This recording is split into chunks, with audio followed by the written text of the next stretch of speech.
now we're going to put the costume on.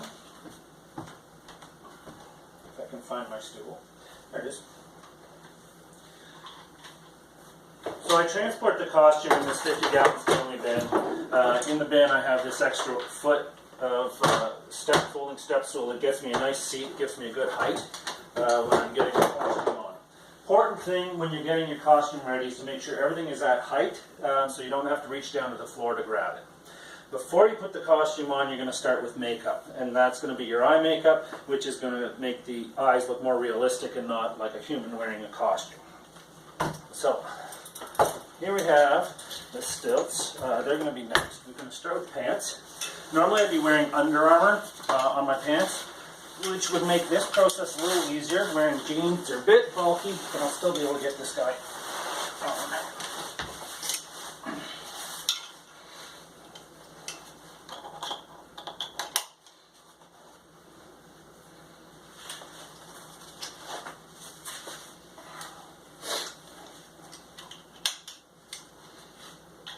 Nice and simple. For the most part, you can put this costume on by yourself. Handler or an assistant would be a huge asset when it comes to pulling the hair at the end of the legs and from the shirt over the pants. Make sure everything layers nicely so that it looks nice and uniform and not looking like two different pieces of costume coming together.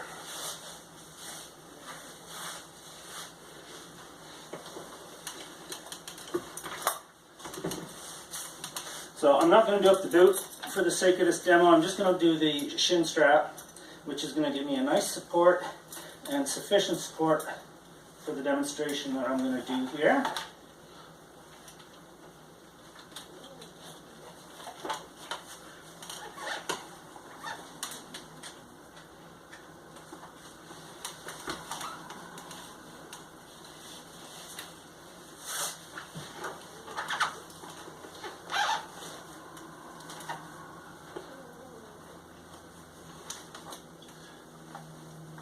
This is the one area where a handler is a huge asset, just here, getting this to look best. And it's something I really won't be able to do myself. You're still going to get a bit of a bulk there as the hair is folded underneath, and I can't reach it.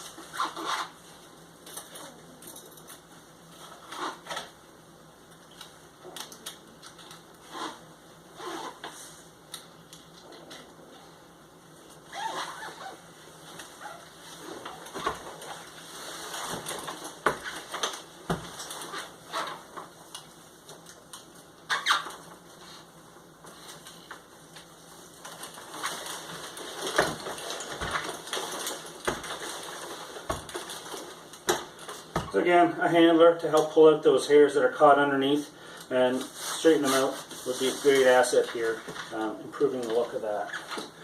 So here we go. We've got the lower part of the body done. Next is the shirt. The shirt does have a front and a back with the brown chest and gray back.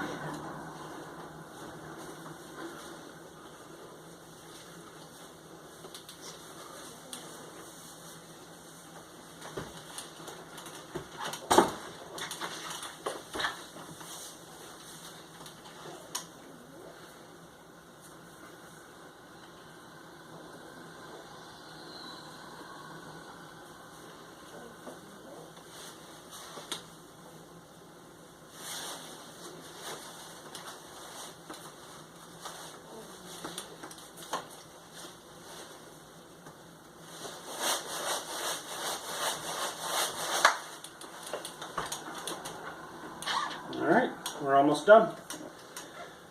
Now's a good time to get the audio hooked up.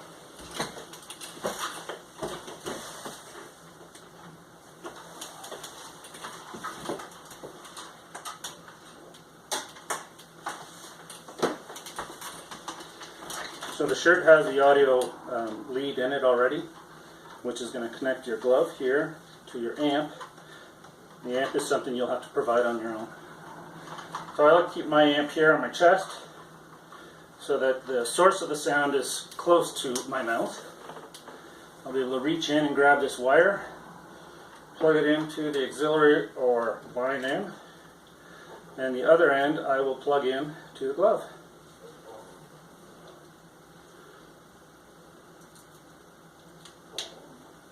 Test. So here's where you want to get your volume just right. And then unplug so that you don't accidentally activate while you're getting dressed. My next step will be the bandolier. Making sure it goes on the left shoulder to the right side, and then making sure that it's facing outward.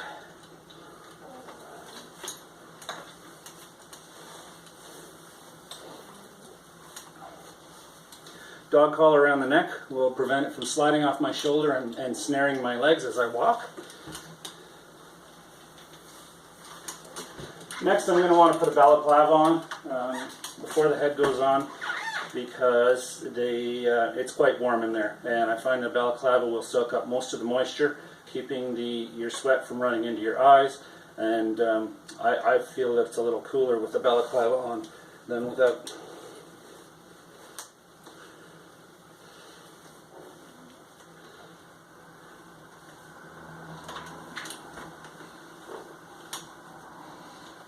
Alright, we're almost there. Head and hands.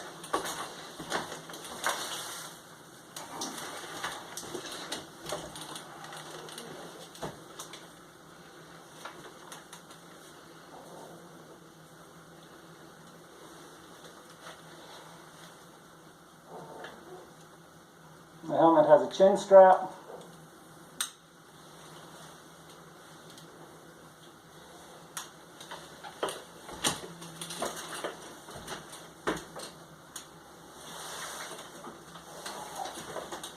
Lastly, my gloves. Before I put the gloves on, I'm going to want to make sure I plug in at my wrist.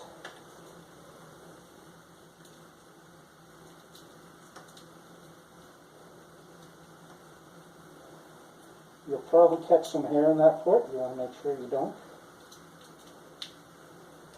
Test. Good. Right hand first. But your free left hand can help you get it over the sound glove. And make sure everything's concealed there. And finally your right hand. And just like that, I'm going to bury this wire. Make sure it doesn't show while I'm tripping.